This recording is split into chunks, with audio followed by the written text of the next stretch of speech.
Welcome to the show. Glad to have you with us. Hope you're having a great one today. Did you hear that? Was it just me?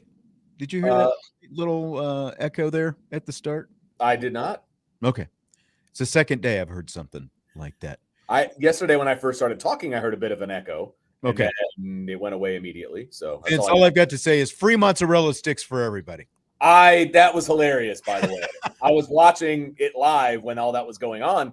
I mean, and they made it happen. I know. Willed it into existence. If you don't know what we're talking about, I think it was yesterday, right? Was it yesterday? Yep. Chicago Cubs, Milwaukee Brewers. Brewers got runners on, and Jim Deshaies, color analyst for the Chicago Cubs on the Marquee Sports Network, said he would buy mozzarella sticks for everyone at a particular bar in Iowa if the Brewers hit into a 6-4-3 double play, and bada bang, bada boom, couple pitches later, there it was, the golden 6-4-3, and mozzarella sticks were on, baby. I believe it was bases loaded too. Like, it was a pretty key juncture of the game, and I think it was a one-run game. I could be wrong, but it was a pretty key juncture of the game. And hey, Jim Deshaies paid up. They showed pictures of the mozzarella sticks, hitting the bar. So good for him. Yep. I feel like Brendan King and Tyler Reedy out here downtown South Bend, less than a mile away from where I'm sitting right now. I feel like it's kind of on for them. Like, I know, right? It's time to work some magic. Better dip into that local radio money pockets and start buying breadsticks for people. Mm-hmm, mm-hmm. So much of that, yes. It's We In, We Out day. That means we're taking questions from listeners in We In, We Out fashion. DJ, by the way, heard it wasn't just a ghost. DJ heard what I'm talking about, according to the YouTube channel. He's just trying to make you feel better, that's all. Yeah, there you go. So we've got, and actually it's a split show today. Jesse had a last-minute work emergency that pulled him away. He's planning on being in for rapid fire in the second hour of the show. Vince is going to man things with me and do a little We In, We Out questions in hour number one. Thanks for jumping in on short notice, first of all. Hey, worked out well. I'm hanging out in my office doing some paperwork, and I get the frantic text from Jesse, can you cover the first hour? I said, lucky for you, I brought my laptop to school today. Let's roll. So you get live on location here. So here we go. All right. Let me get things queued up to pop this sucker up on the screen, and we will get right to the We In, We Out questions because we have a good deal of them. All right. Showing up here today from B-Jammin' 41. We in, we out. The national media and fans are still sleeping on us. Last year's playoff run did little to change the national narrative with Notre Dame. In or out on that, Vince? Well, I think maybe as a whole, I think there was national media that was coming around on Notre Dame at the end of last year because they didn't have a choice. They had to talk about Notre Dame because they were one of the only two teams left, and so you had to talk about Notre Dame.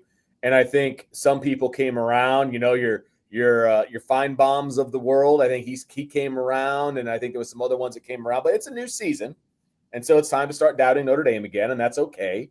Look, if I'm a national person and I'm not a Notre Dame fan, and I'm not as close to the program as I am, Notre Dame has to prove it year in and year out, and I'm okay with the national media sleeping on Notre Dame a little bit. I'm okay with it. They put them in the top 6. So, how much are you sleeping on a team that's in the top 6? You're not. But at the same time, they don't think that Notre Dame can win a national championship. Well, guess what? They haven't won a national championship since I've been 7 years old.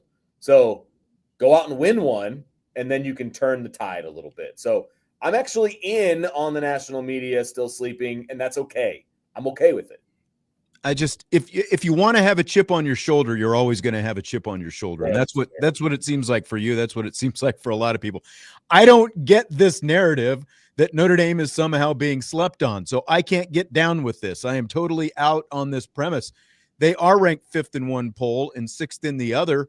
And every time I turn on the TV, not just the Paul Feinbaums of the world, the TV, podcasts, wherever it happens to be, like whatever publication, people are picking Notre Dame to make the playoffs. So how slept on can you be, if that is the case? Like, really, I've never heard Notre Dame talked about as glowingly as they are right now. Are we gonna Are we going to quibble about a couple rankings spots? I mean, all that stuff is going to play out, but by the middle of October, even, let alone by the end of the season. So I'm not going to be upset because Notre Dame went to a national championship game last year and they're ranked in the top 6 in both polls. I mean, there's reason to have at least, especially from a national perspective, there is reason to have some doubt because you lost your quarterback, who's probably, who's in line to make it with the Indianapolis Colts, at least on the practice roster this year. You lost an All-American safety. You lost 2 of your best defensive linemen, and you're going to be without what should be your best offensive lineman all season. Now, do you have a lot back? Of course you do. But I don't get the chip on your shoulder thing that, again, that so many people have when there is, like, I've heard more national respect for Notre Dame coming into a season than I've heard in a long time. So I am totally out on Notre Dame being slept on. I like it. Hey, I'm just a Debbie Downer, so I'll that chip resides on my shoulder. If you're looking for Notre Dame to be ranked number 1 or number 2 in the preseason polls, okay, so they're being slept on, right? And that's what again, like everyone. I won't say every. There's even one guy who is picking Notre Dame to be the number 1 seed in the playoff, and like it's virtually between number 1 and probably number 6 or 7 seeds. But I'm seeing Notre Dame almost universally being projected to make the playoff at the end of the season. So like, I don't see it. Again, if all you want is yes, Notre Dame is number 1. Personally, I would not want that if I were, Notre Dame or a Notre Dame fan. I would want to keep a little bit of, like, as a Notre Dame, would want to keep a chip on my shoulder going into a season. You got to at least reserve a little bit of a spot for a mozzarella stick or whatever it happens to be up there. They have not proven that they're a number 1 team like that. I'm fine with that. And I think that there's a difference between being projected to be in the playoff and having the respect of a championship contender. I think those are like tiers, right? And I think that a lot of the people are cool with Notre Dame being in that second tier. Like, they're going to make the playoff, but they're probably going to get bounced, and that's fine. And then there's people that think that Notre Dame has a chance of winning a national championship, right? And so if you don't think Notre Dame can win a national championship, then I think they're being slept on.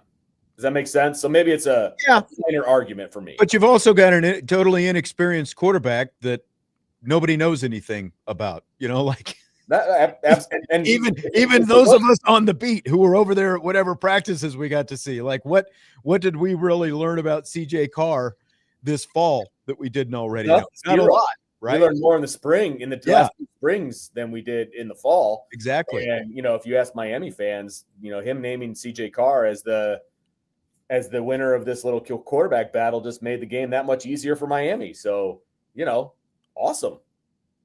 Let's go. Another one. Notre Dame has the best secondary in all of college football, and it's not close. We in or we out on that? I'm out on the last bit. I think Notre Dame has the best secondary, but to say that it's not close is being a little bit of a homer, in my opinion. So now we're dancing into Homerland with this one, because yes, we are. Because look, now we're giving too much respect to Notre Dame. They do have the best secondary in the country, but there are other secondaries that are very good in the country. So it's not like there's Notre Dame and everybody else. Like, I'm not willing to go that far. They have the best, but it's not, the Grand Canyon of chasms in between. Yeah, I do think they have the best secondary, but I would like to reserve a little bit to, because I've been, heaping the praise on these guys. I would like to reserve a little bit to actually see some of the other secondaries in action, kind of see what they look like. Everything that we've seen from Notre Dame's secondary says, there's going to be, a lot of wins for them. I wanted to go back real quick because there was a follow-up from Justin Webb, when I was talking about the quarterback. He says most teams have inexperienced quarterbacks. So again, I'm looking at the coaches poll. Okay. Texas, Arch Manning at least has a little more experience, and Texas has a similar roster to Notre Dame. Ohio State, yes, they have an inexperienced quarterback. They're the defending national champion, and they have a long track record of great recruiting success throughout the roster, as well as first-time guys at quarterback jumping in and being able to play. Penn State, one of the more experienced quarterbacks in the country. Georgia ahead of Notre Dame. Again, would I have Notre Dame ahead of Georgia? Yeah, based on last year. But, again, similar rosters. I don't think anyone here is sold on their quarterback. But look at Clemson. Clemson's right behind Notre Dame. They've got a very experienced quarterback. Oregon and Alabama, both behind Notre Dame. LSU at number 9, very experienced quarterback. Miami at number 10, experienced quarterback. Opinions may vary on Carson Beck. So, again, it's like it's not like Notre Dame is being knocked that hard because of the experienced quarterbacks. They're actually ahead of some other teams that people are expecting a lot of inexperienced quarterbacks as well. And again, are we going to fight over 1 or 2 ranking spots? Like, they're being projected to make the playoffs. So I just personally don't see the disrespect that a lot of people are seeing with Notre Dame. Vince is shaking his head. We don't have to continue, but I'm just. No, hey, I get it. I just want the season to start so that like whatever respect or disrespect we can actually see with our own eyes. I would like Absolutely. to see a game. That I could not agree with more. Like, I want some real football that we can actually talk about. Like, I want to talk about what we're actually seeing, and it's not a projection. Right. Because let's be honest, we have now seen a total of a little less than 2 hours of one practice and 20 minutes of 5 other practices, which I realize is more than anybody else has seen, but we haven't seen much. Okay. So I want to see this team play an entire game with an actual starting offense, with an actual starting defense, and a rotation against somebody with a different color helmet. Like, that's right. I'm with you 1,000% on that one. In or out, Lloyd Carr shows up to a Notre Dame game wearing Notre Dame gear, and Michigan fans implode. The cameraman will constantly show him throughout the game. I'm totally in. How could you not be in on this? I mean, he already put a Notre Dame hat on when he committed to Notre Dame. Yeah. I mean, they're not playing Michigan. He's going to have Notre Dame stuff on. Like, just like any other, like when I go to a Hillsdale game, I'm going to wear Hillsdale stuff, not Notre Dame stuff. You know what I mean? Like, because you're there to support your family, and he will do that. And I also agree the Michigan fans will implode because there will be memes everywhere of Lloyd Carr wearing Notre Dame gear, and it's going to be fantastic. Correct. I mean, he's already shown up at spring games, and I mean, it's blood is thicker than water, right? Like, he might be getting some kind of pension, I don't know, from Michigan, but it's like, doesn't matter. He stopped being the head coach a long time ago. This is his grandson. This is his Correct. This is his blood. He's going to be there supporting him and wearing as much Notre Dame gear as he wants to wear. Maybe he'll have that new leprechaun on him. We'll talk about that in a little bit as well. And if Marcus Freeman's kid went to Michigan and Marcus Freeman was wearing Michigan gear, it would be gross to look at, but I totally understand why he would do it. You know what I mean? And I would have no problem with it. It's just, you support your kids and your grandkids and et cetera. So yeah, it's let's be mature here, folks. We're taking we in, we out questions from listeners, both in the YouTube chat and the Champions Lounge at IrishBreakdown.com. Joe Allen says, Jeremiah Love will continue his streak and score a touchdown in every game this season. Are we in or are we out? Did he end up scoring a touchdown in every game last year, Sean? He did not. I don't think he scored in the championship game, right? Okay. Yeah.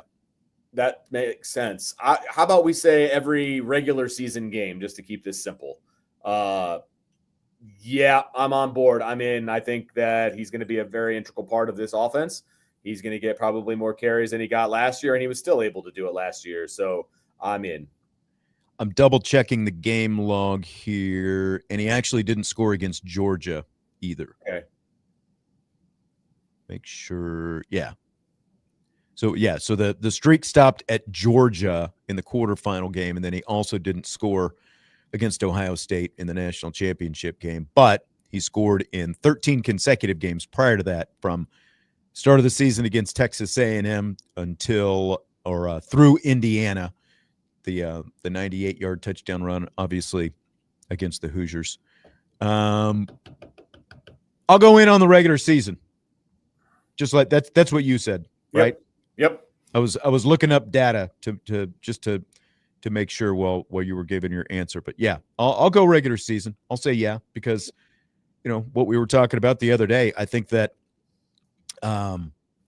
this is going to be, especially early on, while you're breaking in a new quarterback, it's going to be, again, I'm not just saying all they're going to do is hand it to Jeremiah Love and Jadarian Price, but it's going to be a running back focused offense. There is going to be a lot of running, and there's going to be a lot of featuring of Jeremiah Love.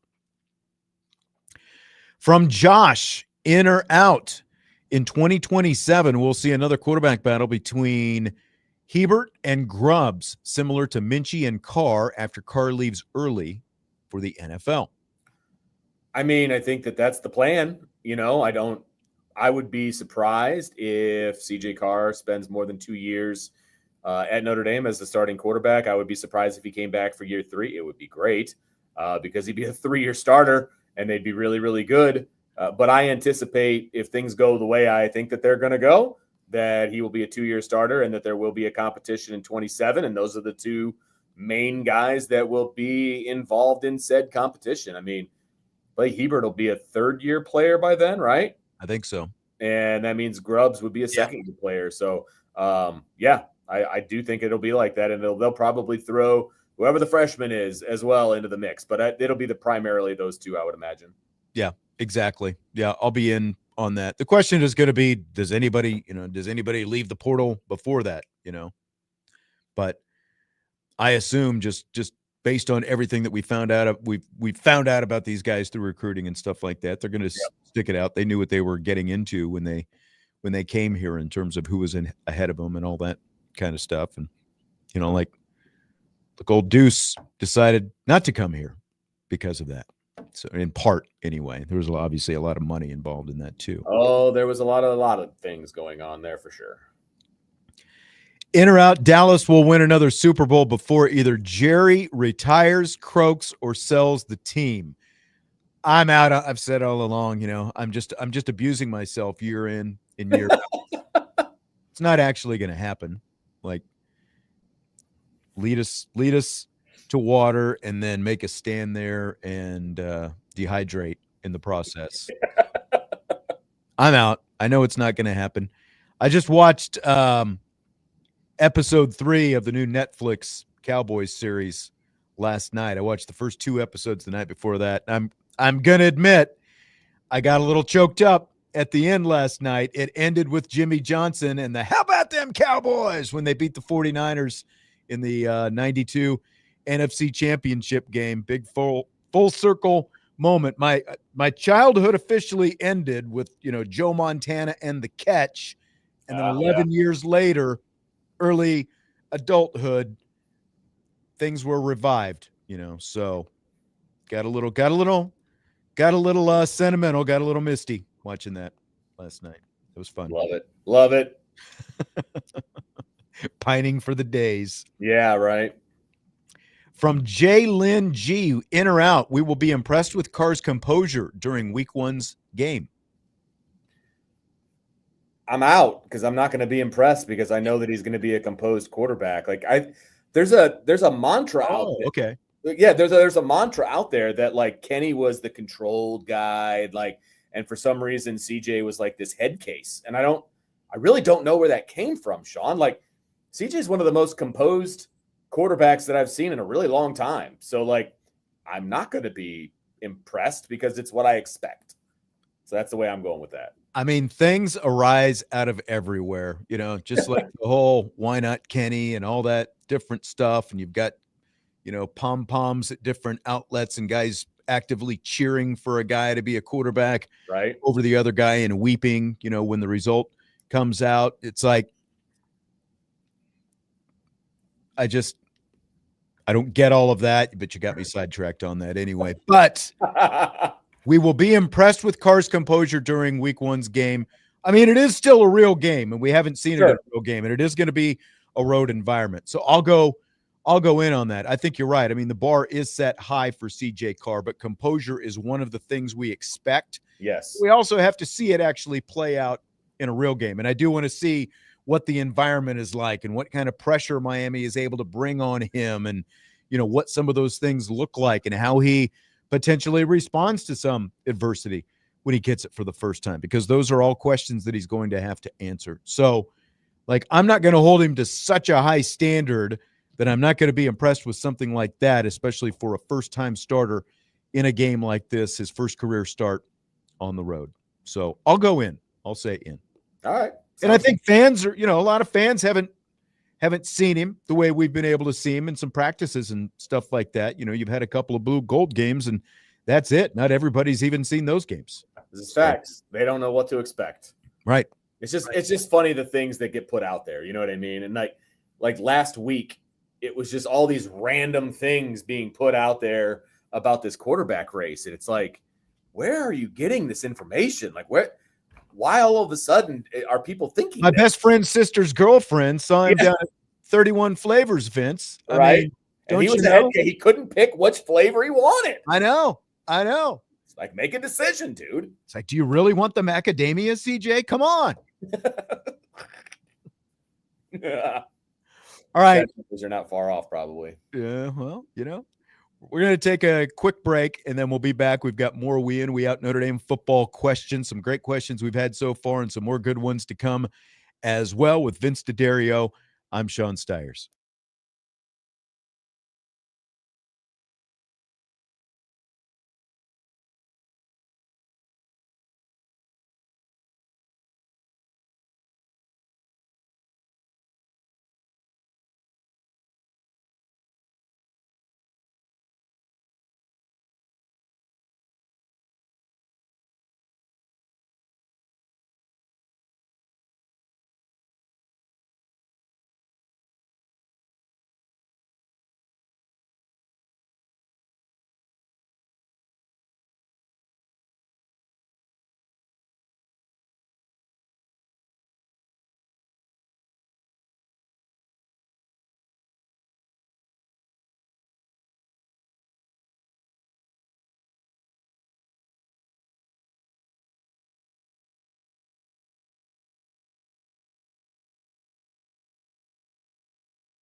We continue Budweiser's weekday sports beat with IrishBreakdown.com with Vince D'Addario. I'm Sean Stiers. It is We In, We Out Thursday, and we continue with questions submitted by some of our listeners / subscribers.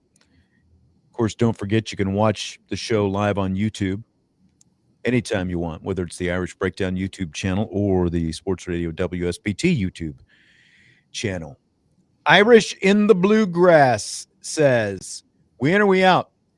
Comparing to A&M game last year, given the similarly hostile environment, primetime marquee matchup, and relative unknowns from the starting quarterback, last year it was the offensive line, Freeman will direct a conservative game plan that leans on the running game, field position, and defense in an effort to take pressure off C.J. Carr and reduce the chances of game-changing turnovers. In or out on that, Vince? I'm in on it that will be the plan, but that will not be the result.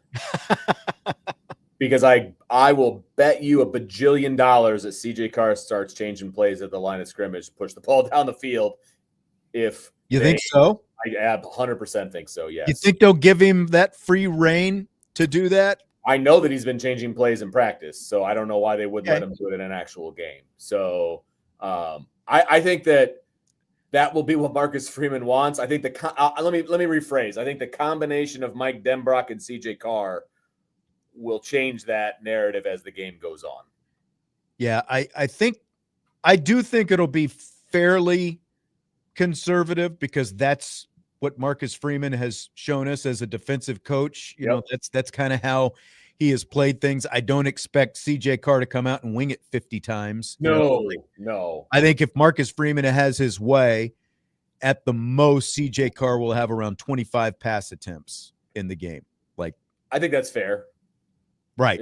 No, I think that's fair. Again, they're going to let him throw the ball. He's going to have to throw the ball. 100%.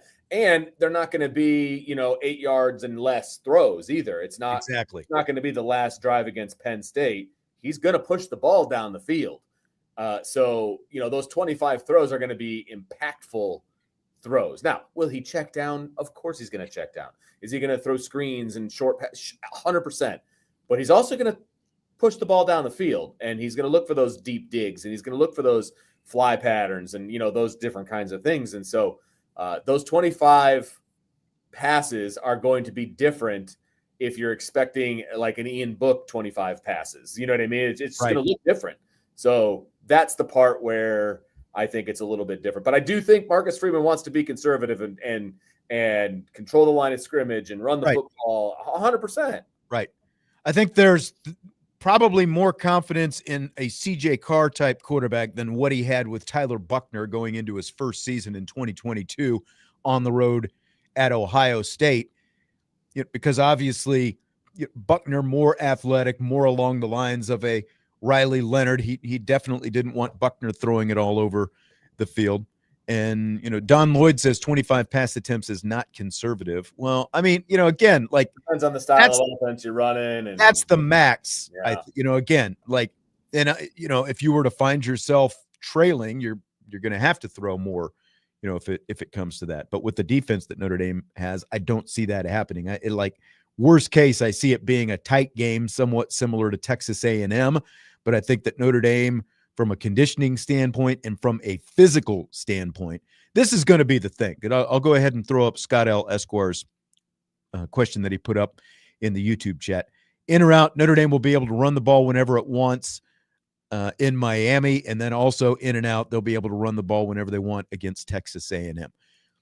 I will say this. It might be a little bit more difficult early in the game against Miami, but as that game goes on, I don't care about heat and hydration and all those different things. Notre Dame is going to be the more physical of the two teams. If you found nothing else out about Notre Dame during the playoff run last year, Notre Dame and, the Texas A&M game for that matter, Notre Dame can stand toe-to-toe with anybody and outslug anybody they want. And that's what I expect, so will they be able to run whenever they want? There might be some issues early on, just depending on, again, you're breaking in a young quarterback and How is Miami playing them? They've got a new defensive coordinator, so there are going to be some new looks that Notre Dame is going to have to adjust to.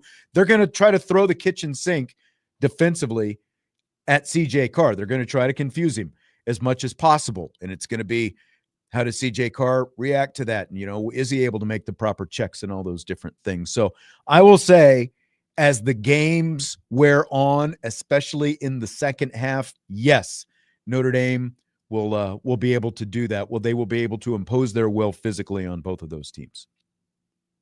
I think overall, I think it was a great explanation. I think they are going to load the box to start off with, and it's going to be tough. Like, you could be the best offensive line in the country and have the best running back, and if there's 9 guys in the box, you're going to struggle to run the football. I mean, there's math involved, right? I mean, it's not like it's Notre Dame versus a high school team. They do have a good front seven. So, you are going to have to be able to pick and choose to a degree, and you're going to have to be able to throw the football to loosen some things up. So I agree with you completely. I think eventually they will be able to run the ball when they want to, because they are going to put defenses in a bind. Yeah. MJH Irish 84 says Riley Leonard threw up a free cookie at least twice a game. Every game he played. C-Sage is not going to throw up those free cookies. I would agree with that as well. Right. It's going to look a little different. I love the free cookies comment. I like that. Yeah, I've never seen that one before. Irish English, a Kansas man, or at least living in Kansas. I don't know if he's originally from Kansas. He says the winner of Iowa State, Kansas State, which is this Saturday in Dublin, is in the driver's seat for the Big 12. Are we in or are we out? I will say this. Yep, I want you to take it first. This is your area, man. I will just say this. I don't know. I mean, it's like early driver's seat, because you've got 2 of the top contenders going head to head.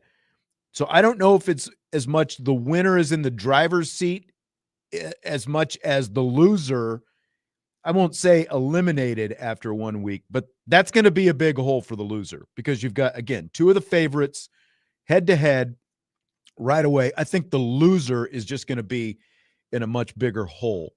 Again, like I still, people are forgetting about Arizona State. We'll see how it plays out. They're going to be a big factor in this whole thing as well. So that's kind of, so I guess I'm slightly out.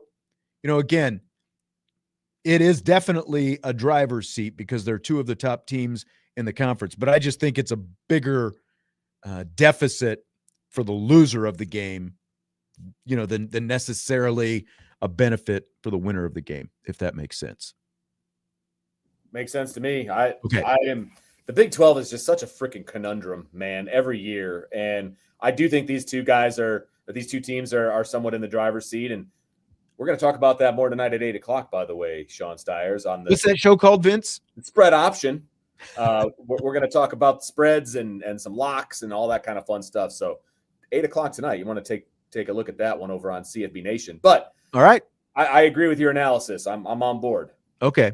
And then Irish English goes to the other Kansas team, the one that really matters. Jalen Daniels, the Kansas Jayhawk quarterback, will have over 50 rushing yards in week 0. Are we in or we out on that? They play Fresno State the same day, this Saturday. I'm kind of excited to see some of this, football season actually kicks off this Saturday with some of these games. I'm just going to go in because it's like on average for Jalen Daniels, it's about every other game. It feels like that he's over, and they're going to be breaking in the new Booth Stadium there in Lawrence, and Fresno State coming in and all that different kind of stuff. I do wonder if Kansas wants to limit Daniels running at all because of the injuries that he's had the last couple of years. But I think week 1, like the bubble wrap is off, and I'll go over for Daniels. This is the same guy who was the quarterback a few years ago that just keeps getting injured. This is his 6th year. Okay, yeah, that was going to be my question. It's like, he's been around the block. Doctor yet? Like, how long has he been there? Yes. Yep. He's had COVID years. He's had injury years. He's been around it a little bit. Listen, I'm a fan. If he's not injured, he's a dynamic player. There's no doubt about it. He just has to remain injury free. That's all. Right. That's right.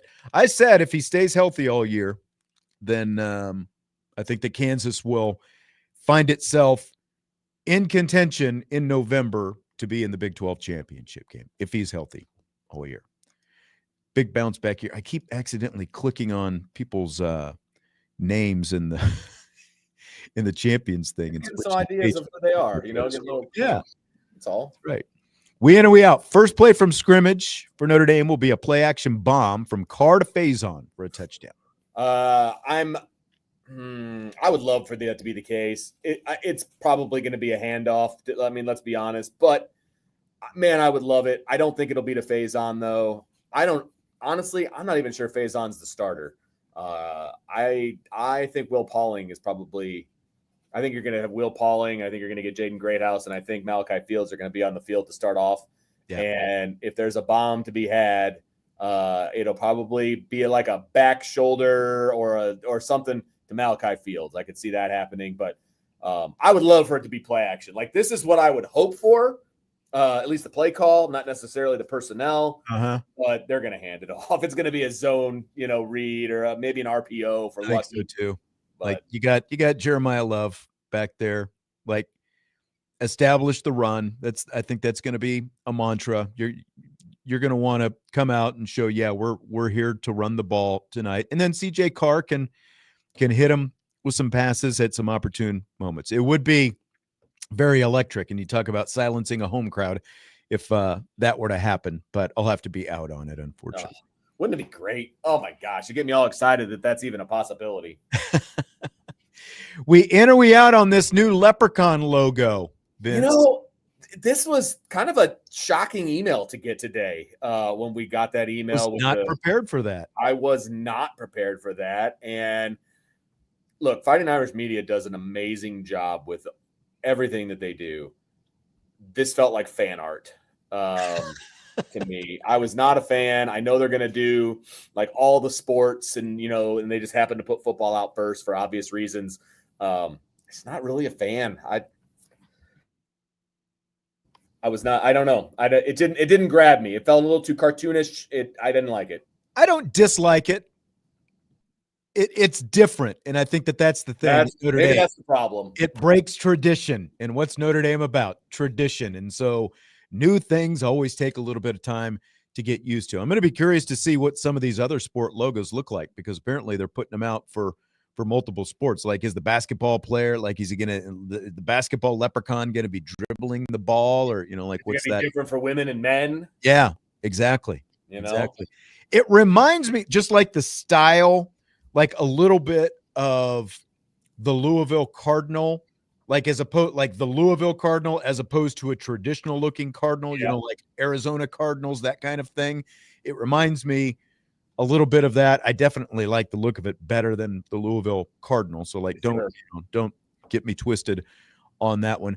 I'm slightly in on him. I don't hate him, but it's different. Like the more I looked at it, I was like, yeah, that's kind of cool. It's like he's actually holding a football. And I mean, let's be honest, Vince, that's like, I'll be curious to see. Well, we'll never actually find out the number. They will obviously know. This is a ton more new merchandise that they get to sell now, right? You got Marcus Freeman on the poster or whatever that, thing that they had, and they're already selling the new stuff, shirts and sweatshirts and everything else. So it's a unique look. It's a new look. I don't mind it. So to kind of jump and piggyback off of your Louisville Cardinal, didn't Louisville put the Cardinal dunking in the middle of their court, like the cartoon? I think so. Yeah. Would you be on board with like the leprechaun, like throwing one down as the mid-court logo in Purcell Pavilion? They should put it up on the backboard. Like okay. You're looking at free throws, you're shooting free throws, and you got the leprechaun dunking up there. Just a one-handed plexiglass. That's right. Yeah. Okay. I'm down. Look, I will applaud them for thinking outside the box because there's no need for this, but they're just like, what can we do that's a little bit different, maybe a little bit hip, a little whatever. So I do applaud them for that. Shake it up. Do it. I was just surprised by it, and I am a traditionalist, I guess. Came out of nowhere, didn't it? Yeah, it really did. Take one more time out this hour, and then we've got more we in, we out questions. We might have to go rapid fire we in, we out questions, because I know we've got a bunch stacked up. If we don't get to them tonight, I promise we will get to them tomorrow. Right now, here's this break, and then we're right back. Budweiser's Weekday Sports Beat with IrishBreakdown.com.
We continue Budweiser's Weekday Sports Beat with IrishBreakdown.com.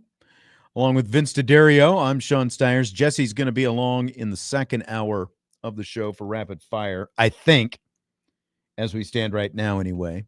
He's going to be, yeah, that's right. Fingers crossed. Well, I'll tell you what, Sean, I hope he does show up because I'm cashing in on the bet tonight. Oh, okay. Good. So I've got dinner plans now at 6:15. So nice. Yeah, nice. He sent me his Venmo. So I'm excited.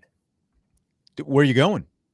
Culver's. That was the deal. That was the okay. That's right. I forgot the official bet. He said he would buy my family Culver's. I think he might have lapsed, realizing how many people are in the family. Yes.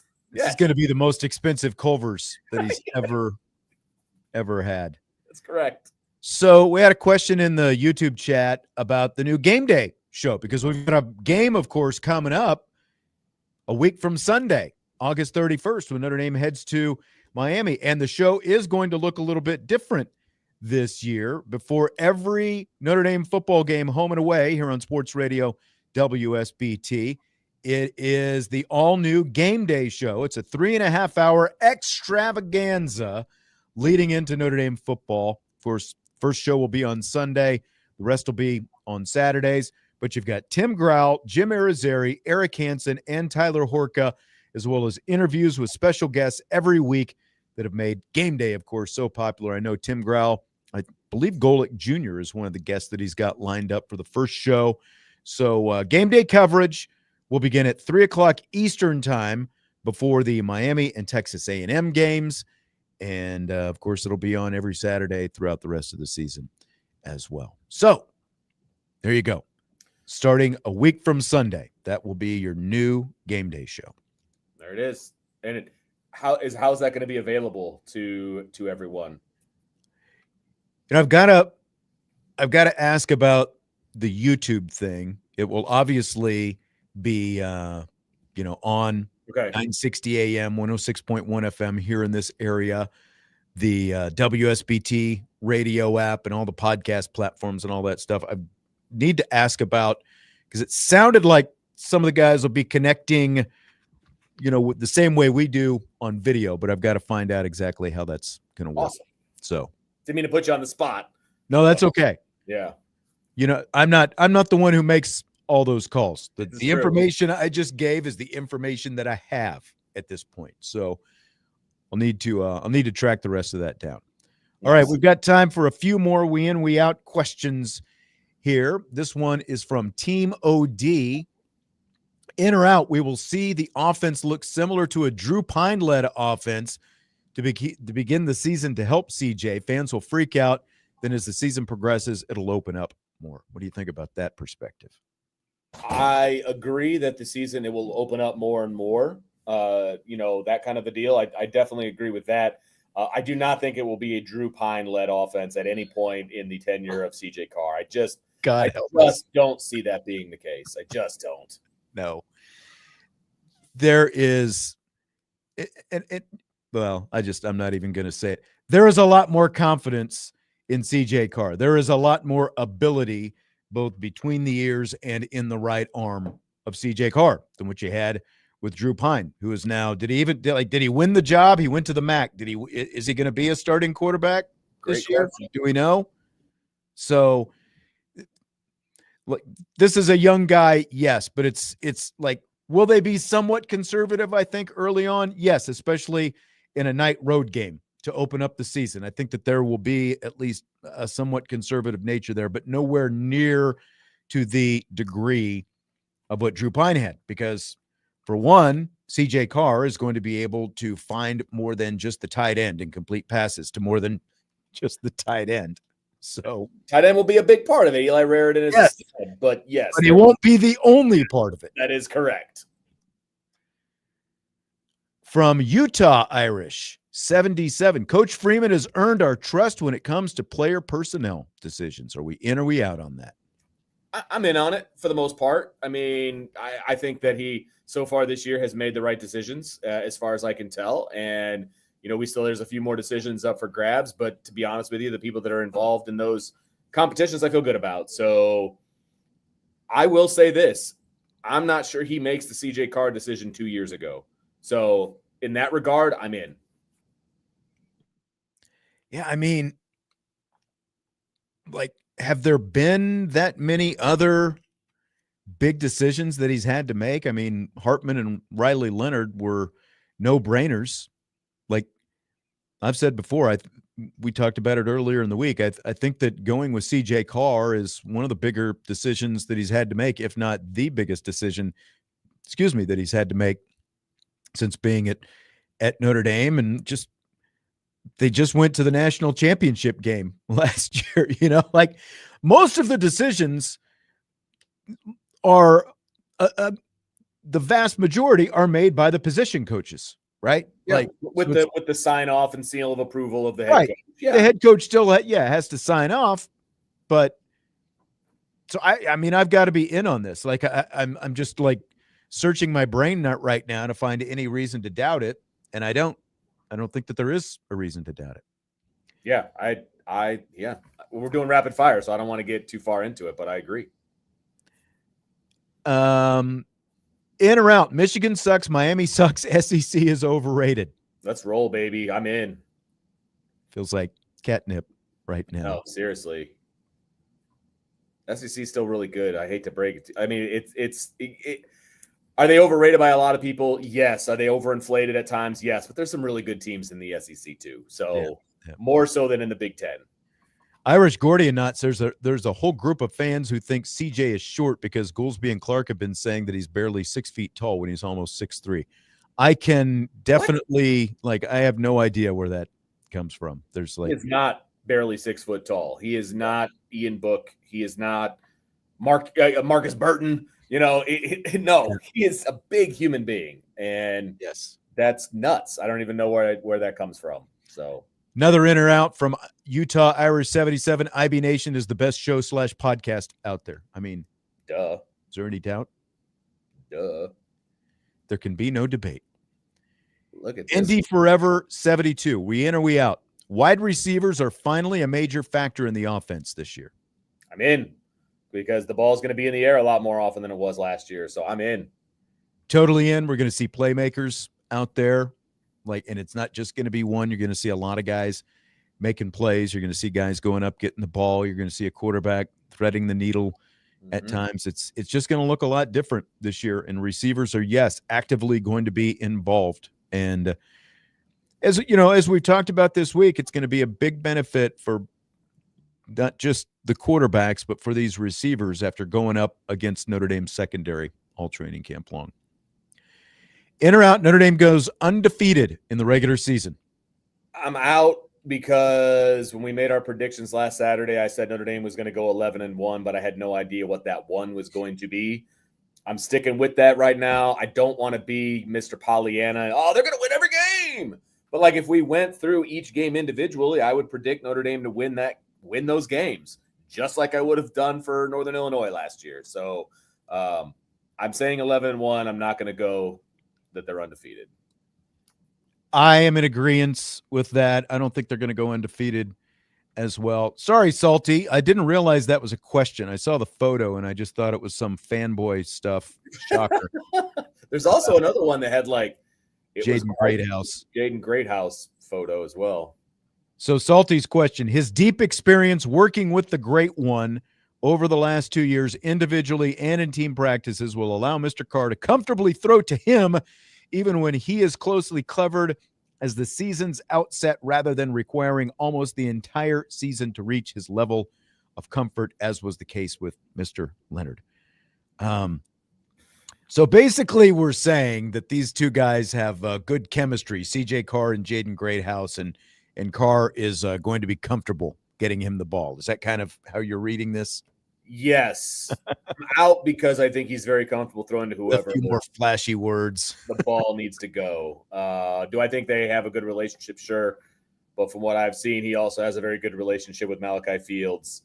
And from what I've heard, he also has a good relationship with numerous other guys as well. So I don't think he's going to be blindly throwing to guys. But I think he does have confidence to throw to Jaden Greathouse when he is, quote unquote, covered.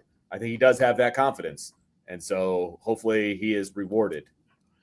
I think that he's the kind of quarterback who is going to find the open guy. Yep. And, the guy, it's not going to be, again, if we're going back to the Drew Pine stuff, it's not going to be locked in on one guy. And it's not going to be initial read or nothing else. It's he sees the field differently. He makes his progressions differently, really, than I think probably go back to Jack Cohn.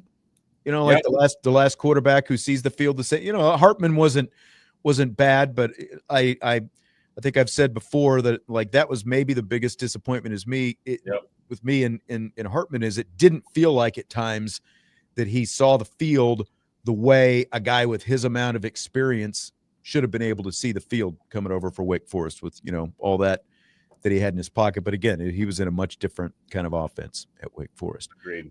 Okay, so there are a lot of we in, we out questions still on the table. I'm going to save them for tomorrow when Eric Hansen is here. I think some of them will be good for him, and that'll give us kind of some extra stuff when Mr. Hansen comes in on tomorrow's show. Vince, appreciate you pinch hitting in hour 1 tonight. No problem. I enjoy it. I always enjoy it. So Me too. We're good, man. Have a good meal. Hope your kids all enjoy their Culvers. It sounds like it's going to be like, are you cheese curds? Are you onion rings? Are you French fries? Which direction will you go? Culver's fries are actually very good. I am an onion ring guy, though. I will say that. But I can tell you right now, I'm looking at my 2 daughters right here waiting for me to get off the show. They are very excited for Culver's. I do like a good onion ring. That's right. All right. See you, Vince. I will talk to you later. Jesse will be in next for Rapid Fire in hour number 2.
It's hour 2 of Budweiser's weekday sports beat, and that means rapid fire time. I thought I lost Jesse there for a minute, but there he is. How are you today, sir?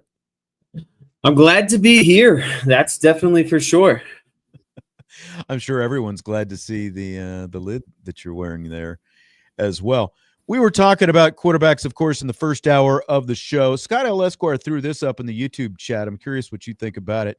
Sometimes the lack of discussion about Riley or talking about his inaccuracy makes him feel undervalued. No way we get to the Natty without his grit and leadership. And I mean, I totally agree with that. I think that there's a comparison point, though, and, you know, the thing that was most lacking from the Riley Leonard offense last year was a much more consistent passing offense. I think we can all agree with that. But at the same time, I was still one of the biggest supporters of Riley Leonard last year because of the way he played, because of his toughness. He was always willing to lay it on the line, and he could obviously use his legs and you know, pick up, you know, big important first downs or yards or whatever with his legs. And, you know, like, we were concerned about his health going into the season, but he remained healthy all year long, or at least he kept himself on the field all year long. And so, like, it's not a knock on Riley Leonard at all if we're comparing what we expect the passing game from C.J. Carr to look like compared to what it looked like with Riley Leonard, in my mind anyway.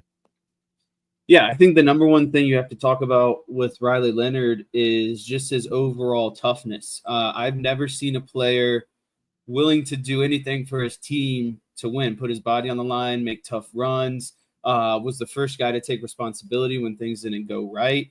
I think the biggest comparison that you can make with him is someone like Tim Tebow. Just a lot of heart, a lot of leadership, a lot of willing to do whatever it takes for the team to win. Yes, he wasn't the most proficient passer, but he's an NFL quarterback, and I think he's going to get an opportunity to be a starter in the NFL at some point. He just needs kind of a season or two to develop, and that was the thing, is he was just never going to be a fully completed package, you know, due to injuries and other things that kind of happened throughout his career. So Notre Dame was just kind of another stepping stone for him. But without him, there's really no chance I think they make the national championship last year, unless you add someone ridiculous, you know, like one of the top quarterbacks in the game, obviously. But if we're talking within Notre Dame's quarterback room, there was no other combination that I think would take them to the national championship. And, you know, he really highlighted their best asset last year, and that was their ability to run the ball. Yep. Stymie in the YouTube chat says Riley Leonard over Anthony Richardson. I'm totally in on that. I said a couple, like, after that first preseason game, and I realize it's a preseason game, but, like, look at where Anthony Richardson is trending. I mean, Daniel Jones is going to be the freaking starting quarterback, and I think that's as much about Steichen trying to, you know, save his job and win some, show that they get, like, he and Ballard need to win games this year, and I think that they feel like Daniel Jones gives them a better chance to win games than Anthony Richardson. But I think that ultimately, again, not this year, but in the near future, I think that Riley Leonard can end up being the quarterback that the Colts thought Anthony Richardson was going to be when they took him in the first round a couple of years ago. Yeah, I mean, I think he's better than what Anthony Richardson has proved in the first couple of years of his NFL tenure. And I feel like he's a younger, more athletic, more raw Daniel Jones. I think he has a higher ceiling than Daniel Jones. The only thing Daniel Jones has is a ton of game experience, obviously, at this point. But Riley Leonard has the tools, and I think the determination and kind of the same things that made him successful at Notre Dame, the toughness, the eagerness to learn, the competitiveness, that's going to help him out and make him even better in the NFL. All right, I just want it noted, we just talked about a team other than a team in Texas, so write that down. Make sure that you note that. So ESPN released its list of the top 100 players in college football this week. They have Jeremiah Love at number 5. No surprise there, I don't think. Leonard Moore's at number 13. Christian Gray, number 41. And Anthony Knapp at number 76. What do you think about those rankings, Jesse? Yeah, I'm in favor of these rankings. I think the only thing that I'd be in disagreement with is you have Smith at 1, Anthony Hill, the Texas linebacker, at 2, Caleb Downs, the Alabama to Ohio State safety transfer last year. And then Cade Klubnik, number 4. I don't really understand the infatuation with Cade Klubnik. Yeah, he's played a good amount of years in college football, but I think Jeremiah Love is more dynamic. He's more explosive, more valuable at his position than what Cade Klubnik is. Like, Cade Klubnik isn't even the best quarterback in college football. Jeremiah Love is arguably the best running back in the entire game. So, if we're getting nitpicky, I think Love should be higher, but the rest of the list makes sense. I think Leonard Moore, pretty lofty as a sophomore. Hopefully he doesn't, have a letdown year or sophomore slump. Christian Gray at 41. I think that might surprise a lot of fans just because I think his downfalls were highlighted a lot last season when, a lot of it was kind of not out of his control, but, he got put in some tough matchups. And then Anthony Knapp at 76. I mean, we saw what he did as a true freshman last year. So I was honestly surprised to see Knapp at 76, though, because it's like Emil Wagner is the one who's been getting all the preseason love in terms of All-American teams and watch lists and stuff like that. So I would have thought if an offensive lineman was going to make this list, considering Jagasaw is injured, I would have thought it would have been Emil Wagner. And to see Anthony Knapp all the way up at number 76, I'm not saying he doesn't deserve it, but I would have thought Emil Wagner would be on this list. And I think that it's great that Christian Gray shows up. Again, like we were talking in the first hour of the show about lack of respect and, is Notre Dame being slept on nationally? I mean, you've got 4 guys in the top 100 here. And just like you said, you could argue, I do think that Jeremiah Love is better, as an overall player, 2 different positions, is better than Cade Klubnik. But, again, we're talking about one spot in the rankings. He's a top 5 player. He's going to show it. He's going to be dynamic. And yeah, like Salty says, Billy Schrauth, I think that there's an argument for him. But, again, Schrauth didn't play an entire season last year, and he's a guard. So I think that he's a guy that's going to get more love as this season goes on. And I see that Vince is still watching the show. Knapp is the highest rated offensive lineman is crazy. I would agree with that because I think that most people who watch this team day in and day out would probably put both Wagner and Schrauth just as true offensive linemen ahead of Anthony Knapp. But Anthony Knapp getting some respect. And I think it's deserved that Christian Gray gets some respect as well. Because even though he had a couple of plays that, he would like to have back, I think that he deserves the attention that he's getting. Brian NY in the YouTube chat says Carr is top 10. I think he's got potential top 10 talent, but he's got to go out and show it. I don't think that there are any first-time starters who are in this top 100. So I think that next year at this time, we could be talking about Carr as a top 10 guy. But, like everybody knows that there are a lot of expectations on CJ Carr. Now he's got to go out and show it. Yeah, I kind of want to play devil's advocate a little bit. I know that, maybe right now Anthony Knapp isn't, but I think this list you could take into consideration, future potential ceiling kind of stuff. So, Anthony Knapp is the only guy to start as a true freshman. He played just about every single game. And I see his game style kind of being very similar to Zach Martin by the time he gets to the NFL. So I see it, and I understand that, him being the only, I guess, Notre Dame lineman to be on this list is a little crazy, but I guess I see it. I see the potential a little bit more. Right. Yeah, and I think that where did it go? There was a comment that was just up here. I agree with what Brian is saying in the YouTube chat. National media doesn't really know that Knapp was an injury replacement. All they know is he was a starter as a true freshman. He believes so, and a starter at left tackle as well. So again, I think that that's why he's going to get a little bit more attention because he was the left tackle as opposed to the right tackle. Even though the right tackle was, I think, regarded as the better of the two last year and is getting a lot of praise of his own. But I think it's great that both tackles now are getting some of this preseason attention. So Charles Jagasaw, Jabron Payne, and Boubacar Traore have been named to the College Football comeback player of the year preseason watch list. Which of those three do you give the best chance to win it? This is tough because, obviously Jagasaw is going to have a delayed start to a season. I think Jabron Payne is going to be fighting to get touches from obviously Jeremiah Love, Jadarian Price, and Aeneas Williams. To me, the guy that has the most kind of boom potential and can be out there all the time and be that kind of star defensive end is Boubacar Traore. So in terms of kind of playing every game, the impact that they can have, I want to go with Boubacar Traore. That's where I've got to go as well. And, like going into the season right now, Jabron Payne is the fourth running back in the room. Like, I think that he's going to get some kind of opportunities, whether it's special teams or otherwise, but I don't know if it's going to be enough to get, recognized for a national honor like this.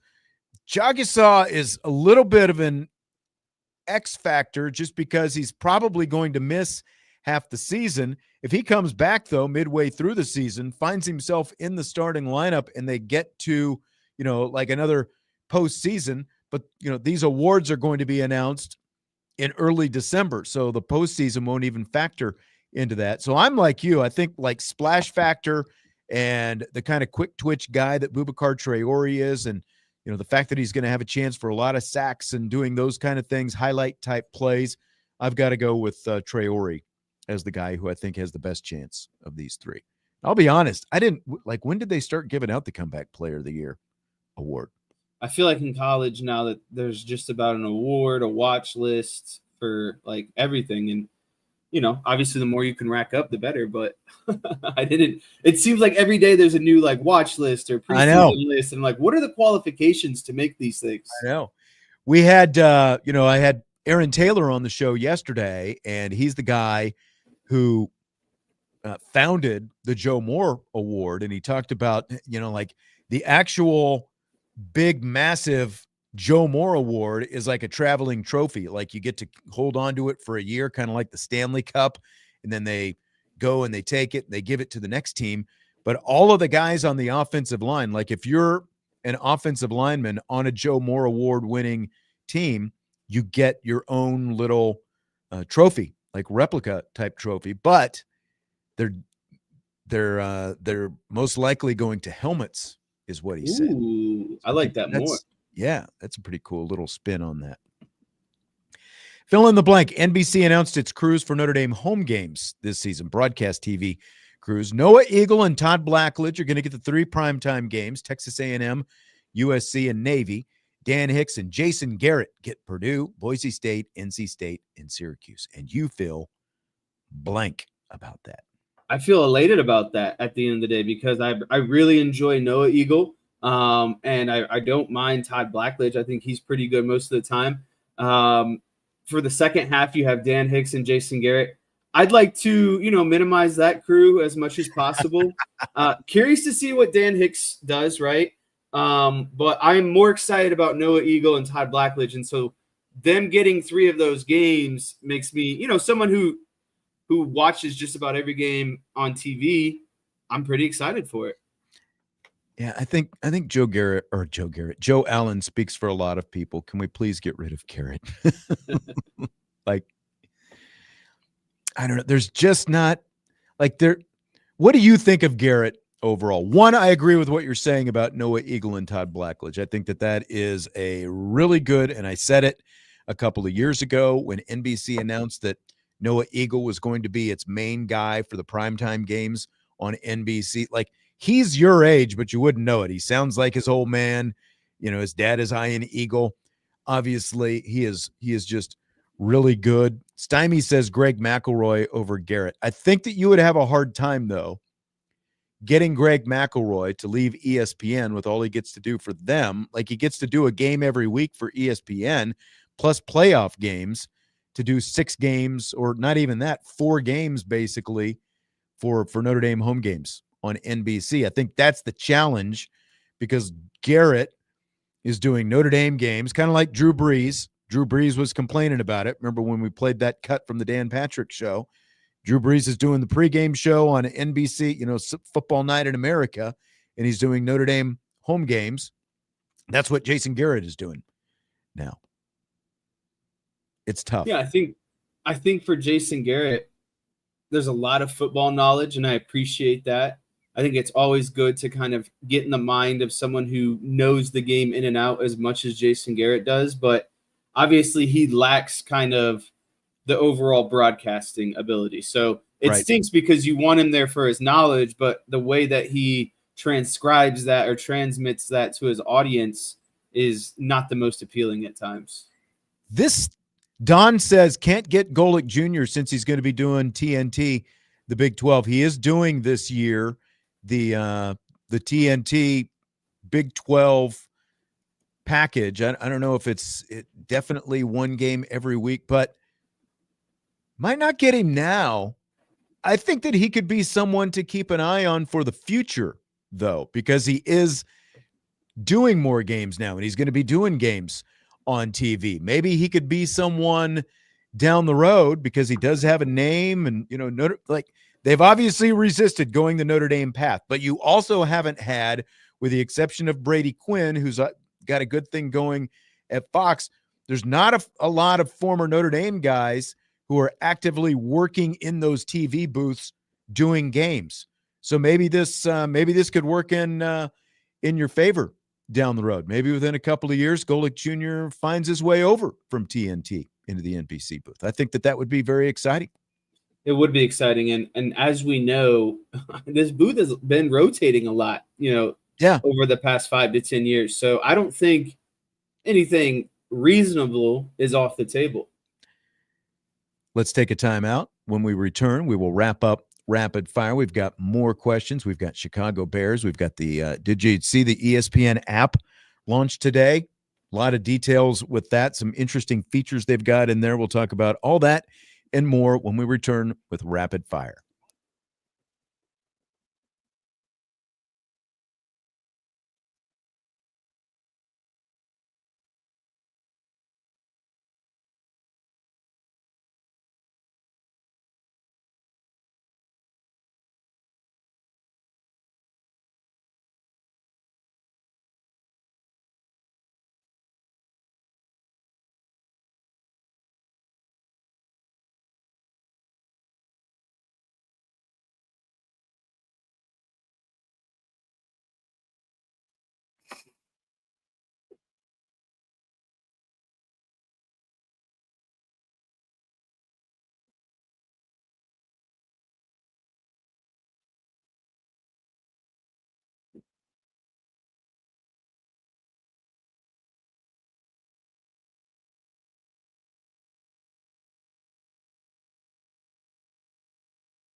Winding down rapid fire and Budweiser's weekday sports beat with IrishBreakdown.com. Hope you're having a great day today, along with Jesse Stiers.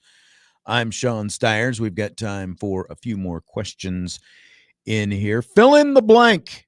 Former Division II quarterback Tyson Bagent getting a 2-year, $10 million contract extension from the Chicago Bears is blank.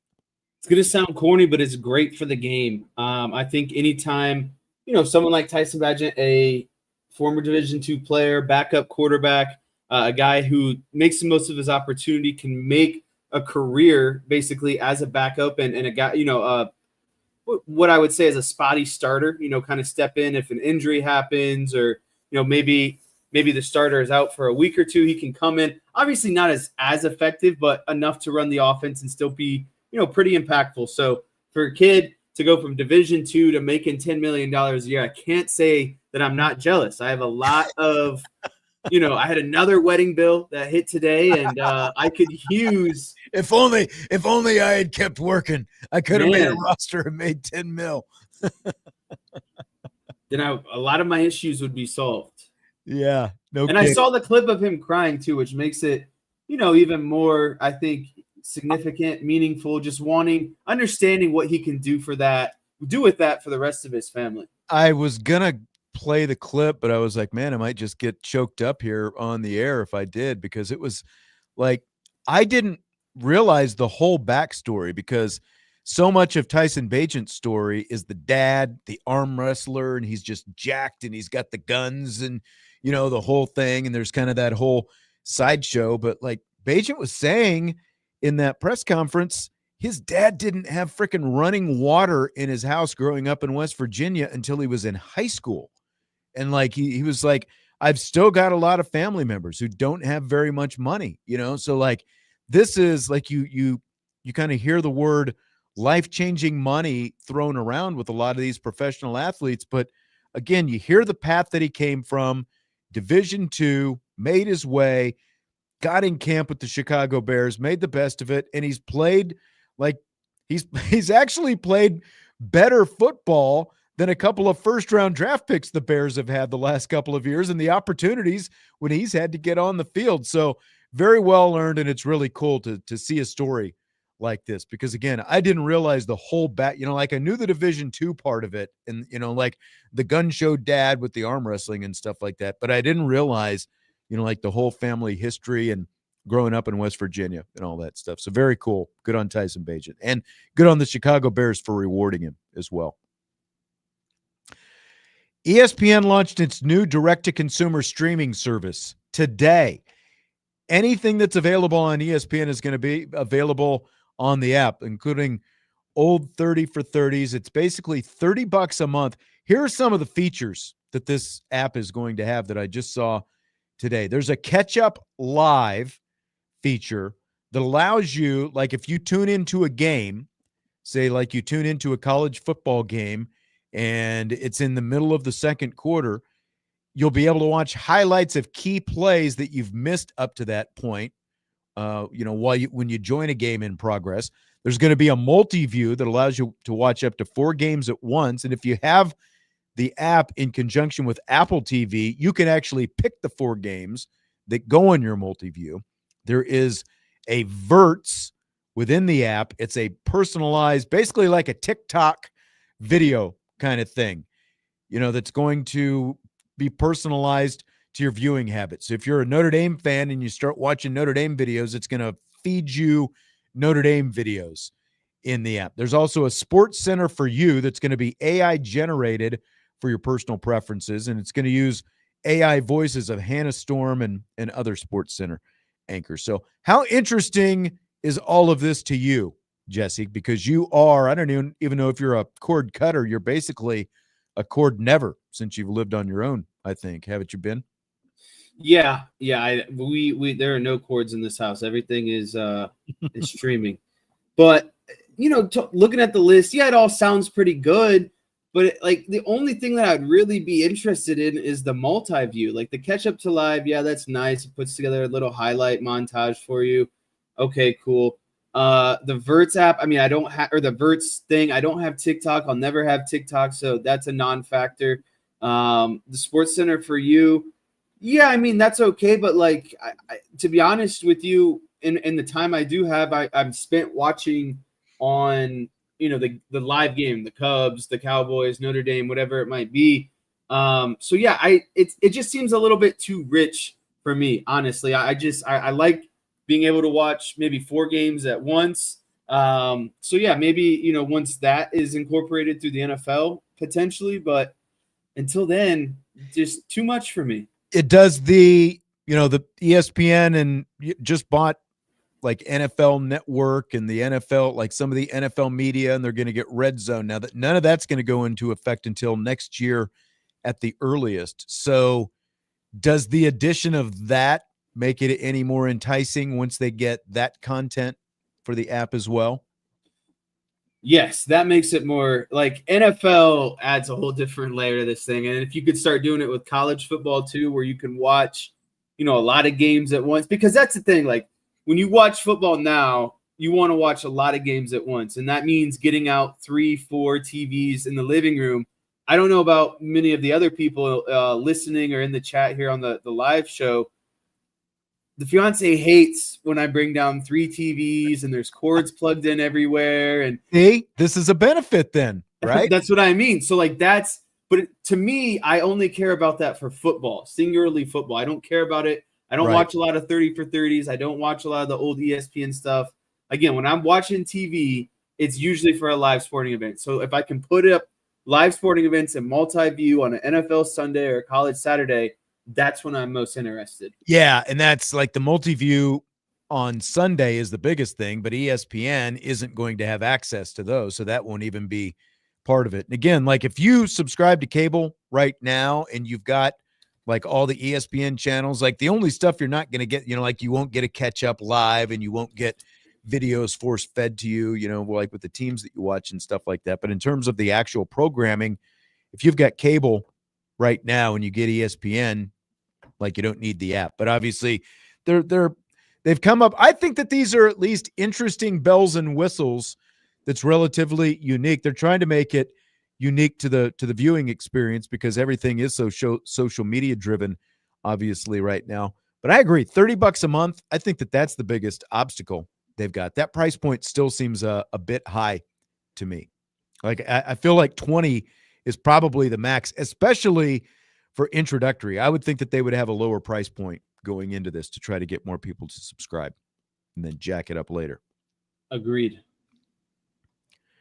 I'm surprised that as a sports guy, like you're not more into this though, because again, like, Mr. No Cable and all that different kind of stuff. Not as much free time just to watch sports all the time. Fill in like $360 a year just for that's true. ESPN. It is a lot. It is a lot. Roger Dodger, our old USC fan, says not subscribing. Okay.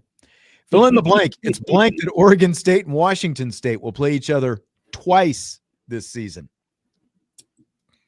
Unacceptable. That is like regular season. That is unacceptable.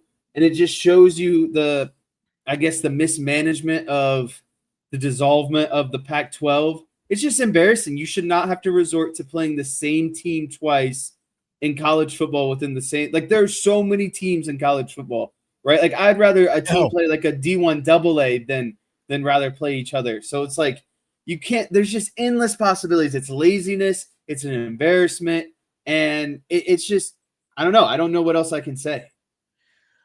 I don't know if it's laziness as much as maybe they're like. I think that they're probably having a hard time actually getting teams to find him. And what's most curious, and obviously this is all because of the downfall of the Pac-12. Like Oregon State is still playing Cal this year. They're playing Texas Tech. They're playing Oregon. They're playing they're playing Wake Forest as well. What's most curious about this to me is not only are they playing each other twice this year, they're playing each other twice in the month of November. They're playing each other twice in the same month. That's even more brutal. Yeah. Yeah. And it's just very sad. Like the state of what happened to the Pac-12. And these are the two stepchildren who are left out of everything when it came to conference realignment and everything else, and they're still out there looking for partners. They can't find a new friend to come up and be happy with them. But yeah, I think it's really sad that they have to resort to, like, you just don't see football teams, college football teams, playing each other twice in the same season, let alone the same month. Agreed. Did you guys talk about the new leprechaun today? We did. Brought up? We did. If you want to touch on that, we'll have to save it for tomorrow because we've only got about 40 seconds here. We've got. I was going to be short and quick. Go for it. I like the original. I like this one too. I liked the video that they put with it, kind of, describing where it came from, some of the most impactful, significant Notre Dame plays and players over the last kind of 30, 40 years. So, I know there's going to be a lot of get off my lawn people. I know Vince probably hated it. His name is Vince. His name is Vince. Yeah, yes. Just have a little bit of fun, I know. The stadium has evolved. They put big boards in there. Everything's evolving. Have fun with it. All right. We had fun tonight. Short, rapid fire. Jesse, I will talk to you mañana. Thanks, everyone, for all the questions and all the good stuff in the chat and in the Champions Lounge as well. We'll do it again tomorrow. Budweiser's Weekday Sports Beat with IrishBreakdown.com.